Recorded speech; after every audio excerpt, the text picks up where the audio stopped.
Welcome back. Today we're going to be looking at day 8 and also day 9 of the Advent of Cyber. Alright, first thing we're going to be doing, let's go ahead and start the machine. Let's go ahead and refresh this page. We'll get the machine started up just so whenever we're doing day 8, make our lives a little bit easier. Just because day 9 does take a minute to load. Whenever we move on to there, let's go ahead and get this guy started up. Oh, we also have day 10. Might be doing day 10 also. Okay, so this one's going to be looking at Ether, blockchain, stuff like that, right? Let's go ahead and download the task files for day 8. Okay, those are all downloaded, everything. Let's go ahead and move from downloads, AOC smart.zip to right here. We'll go ahead and we'll make a directory, actually, day 8, and we'll move them into there. CD into there. And there we go. Let's go ahead and unzip that. Let's go! What's up, DZ? How you doing? My stepdaughter's been doing these, so I've been going through my stepdaughter stuff. So that's why I haven't... Oh, I forgot to do this part of it. 1 second. Whoopsie daisy. Hi, alright, there you go. Alright. So this was pretty easy. We got two .sol files there. We do lstack.la. We unzipped it. We got those two there, right?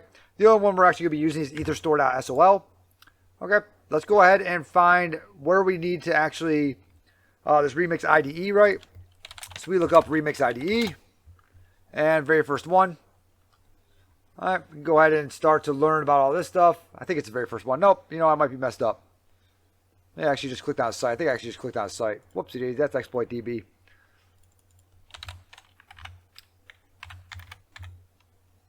There we go. Remix.ethereum.org. Okay. So we go ahead and we hop into here, right? We can go ahead and open file. All right. Throw that in there. Boom. You won't be asked if you want to overwrite it. I just did it with my stepdaughter not too long ago. Any advice for me about to take my EJPT? Yeah, do, fuck, I just said the other day, DZ, what's it called? Do Gatekeeper. All right. So, let's go ahead and hop into here. Right. We see everything we kind of need in here. All right. From here, we got compile it, right? So we use our compiler, compile, ether store. The attack one I actually never even got to work. The attack.sol. I never even got that one to work. It just kept giving me errors and wouldn't even compile or anything. So we go ahead and we compile that. From here, we can deploy and run transactions. Make sure you're on ether store, right? We're going to go ahead and we're going to deploy that. After that, we'll see deployed contracts down here. We'll see ether store.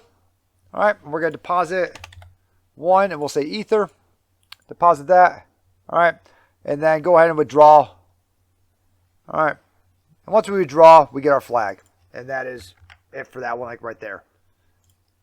Hardest part is actually just being on this site. Oh, crap. Yeah, I said that for CCPT. Whoop. CPPT, whatever it is. For EJPT, I don't know. Is it version 1 or version 2? I don't know. I haven't taken version 2 yet. Oh, crap. I did just terminate that machine, though. Did not want to do that. Let's go ahead and start back up again.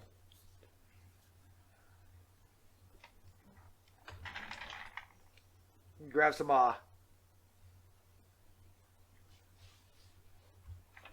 sandwich.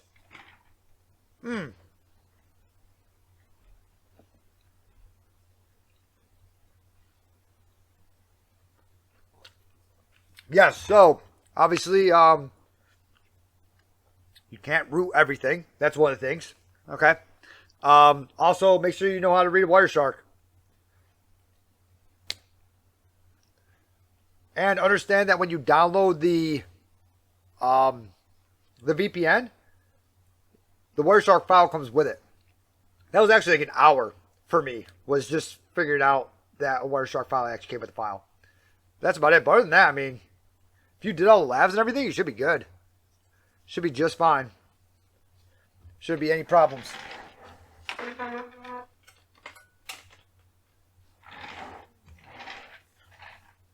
Did all the labs, you understand them. You done some try hack me, stuff like that. You should be just fine. Alright, so for our next one, right? We are going to be pivoting this one. It does take a minute to load up. So we're just going to go ahead and let them load, even though I already did that. I accidentally clicked terminate because I'm an asshole. But I'm not going to answer any of the questions down here just because that's something that my stepdaughter and I, we're going to go through and do it. All right, so let's go ahead and copy that. Let's see if it's actually, we got anything yet. Let's go ahead and CD backlink real quick. We'll rust scan this guy. And we don't have anything yet. So we'll give it another minute or so.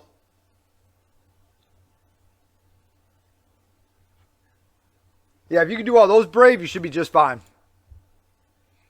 I know that one of the guys, they were saying that they just, they literally just watched those videos, went on and did it, and they got through it just fine and had no problems with it. So, should be good.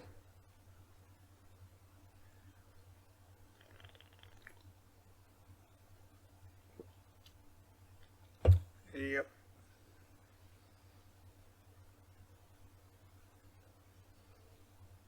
All right, let's see here. Is there port forwarding? Can't really answer that one. All right, cool. So port 80 is up and running. So let's go ahead and look at port 80 like real quick. All right. And as soon as we get in here, we do see this Laravel version 8.26.1. This is vulnerable to stuff, okay? They're pivoting. It's kind of weird how they do it, Brave. It's kind of weird. Just if you watch those videos, you should be good. If you watch the videos that I have out, you should be good with it. All right, so we have this like right here. Now, if we do a F12, we'll see that also in our session, we have a Laravel session, right? So let's go ahead and just start to look up this guy right here, see if he does anything. And we're going to use, yeah, that's it. Those are, we can't really give out too many of those questions like right there. We can go ahead, we're going to hop into Metasploit real quick. And we'll see if we can do anything with that Laravel like right there. Because this literally the very first thing it does say here is a big Rapid 7 sign. Where is it at? Rapid 7. So I'm going to go with today's task created by Metasploit team at Rapid 7. So I'm going to go with, we're going into Metasploit, right? Let's go ahead and search for that. Search for Laravel. Now, I did try the exploit, and I wasn't really ever able to actually get it, just so you know. All right, but I believe the exploit is that one, like right there that I tried. But let's go ahead and use one. Show options. Let's set our L host to the box IP address, right? Or set our L host to myself. Set our R host to the box IP address. We can leave L port as 444. We can leave our target URI as the same. And just go ahead and run this. We'll see if this works like right here. Target appears to be vulnerable.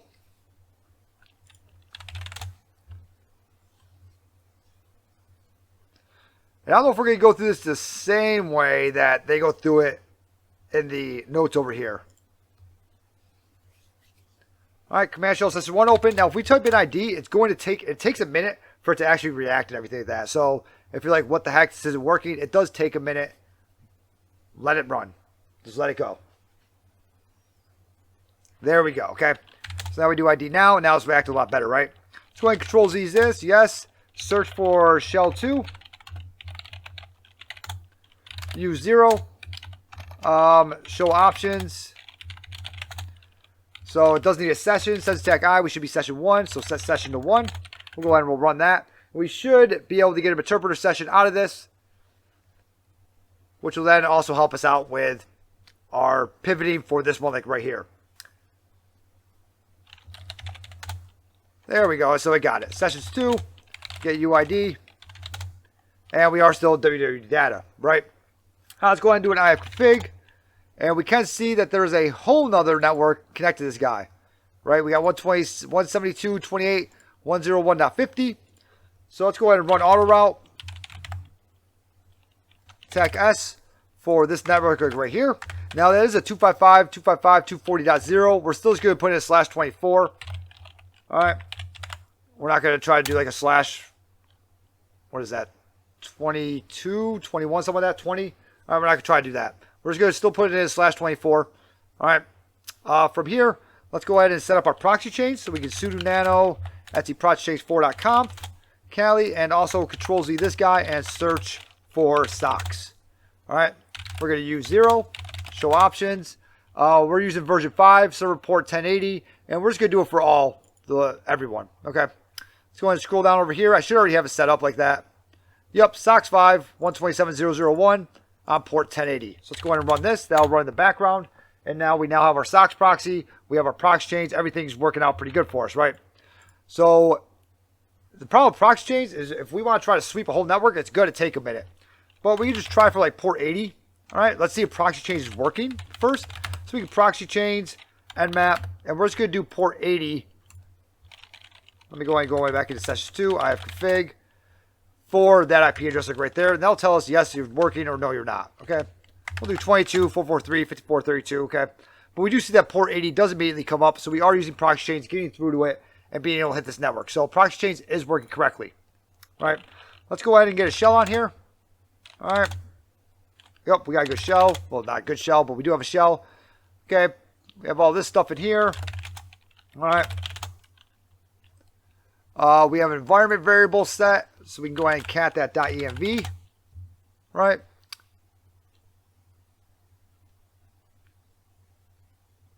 Looks like we are using a database, PostGRE SQL database in here, right? So we can definitely do something like that. Let's go ahead and take a look at that guy like right there. All right, to be able to do that, we can background this guy, search for PostGRE SQL.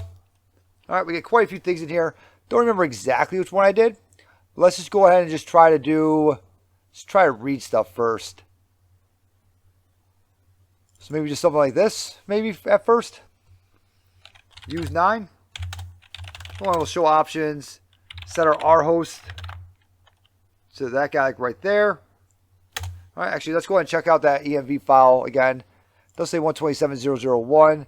It is running on here, PostGRE SQL. We're not getting really another variable in here now, are we? Or another IP address or anything like that in here. We could try it on here. But let's go ahead and actually...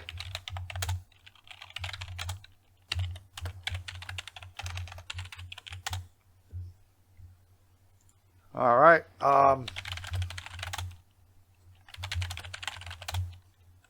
That's good. Okay. We need to figure out who else is on this machine, right? So let's go ahead and try this like real quick. Let's go ahead and background that session, and we're going to search for port scan. I think it's like that. Yep. And we're going to use 5. And we know that's PostGRE SQL, so we're just going to search for port 5432. Set ports to 5432. We're going to set our R host to not this IP address, but this entire network. And we'll go ahead and we'll run that. Let's go ahead and set threads to 20.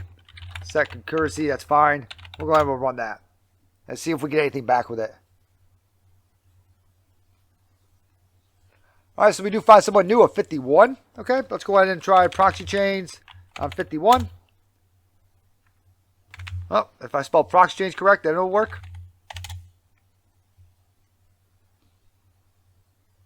And 5432, it is saying is open. So we know that proxy chains, everything that's working correctly. Looks good, okay?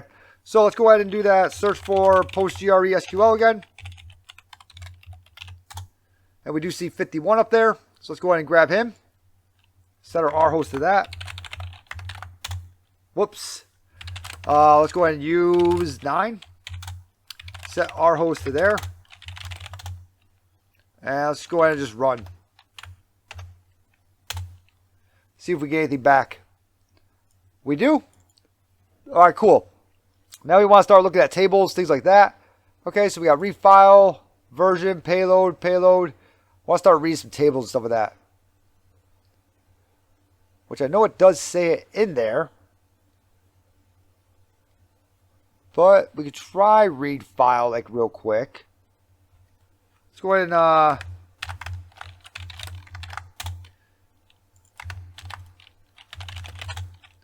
set our R host to this.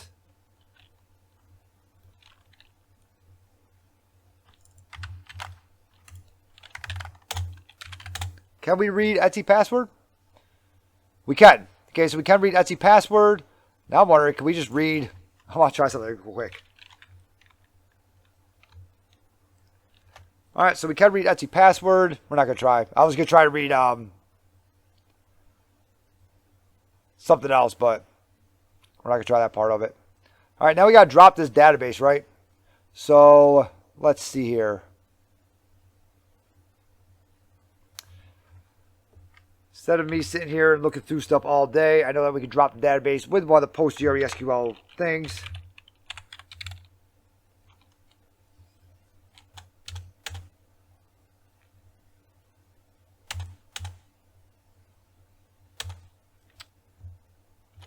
Ah, there we go. Schema dump. PostgreS, that's why. This one's actually search for, yep. Is schema dump in here?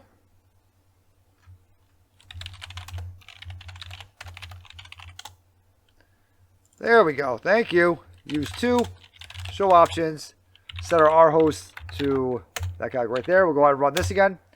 Let's see what the tables say. Users, all that good stuff, right? After this, we are going to be using the admin one. And we're just going to do a select star from users. So we do have this like right here, right? Did drop all the tables. We do have a users table. Okay. So let's go ahead and try to use a different module here, the admin module, right?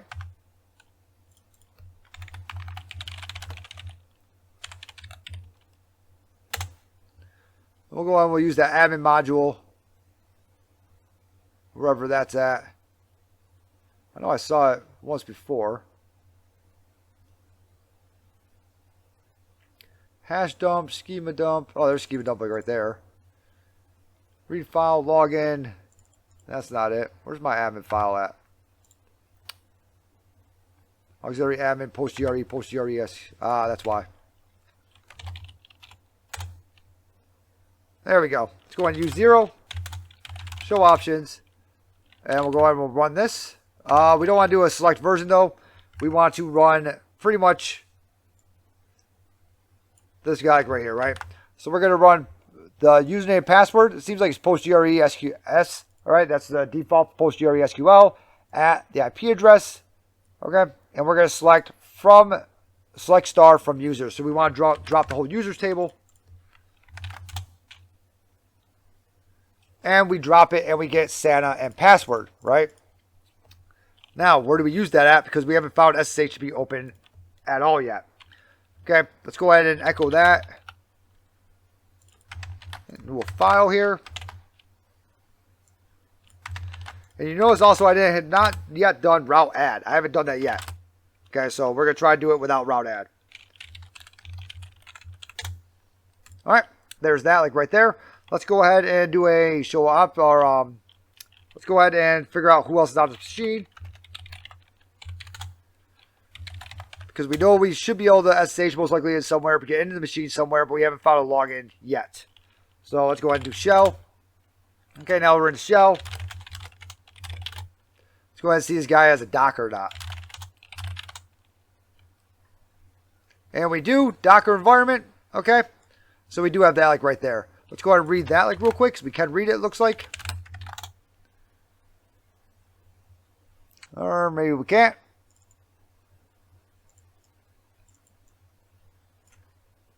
But the Docker environment is what, 172.17.0.0.1, correct? I believe it is. 172.17.0.1, I don't know why I said 0.0.1. But let's go and try ping 172.17.0.1. That should be the default, like right there. Ping's not found, that's great. Okay, let's go ahead and back out of here. And let's go ahead and try to do something like run autoroute tac s 172.17.0.0/24.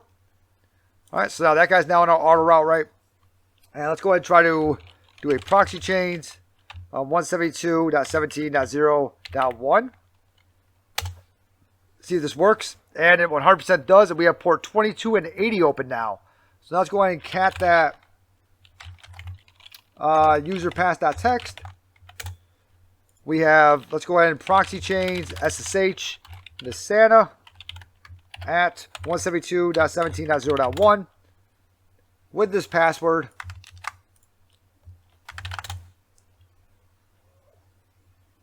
And we're in. All right, cd and /root. And we're rooting there, and we could read that root.txt file. And that is day 8 and 9, I believe it was, right? That was day 8 and 9. Okay, like I said, I'm going to go through this with my stepdaughter later, so we'll answer all the questions later. All right, cool. What's day 10? There's a lot of stuff that you can just do. Probably go through day 10 another day.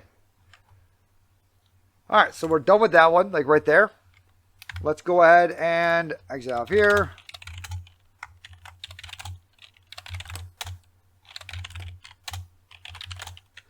CD into desktop proving grounds. And let's see, am I already on proving grounds or not? Nope.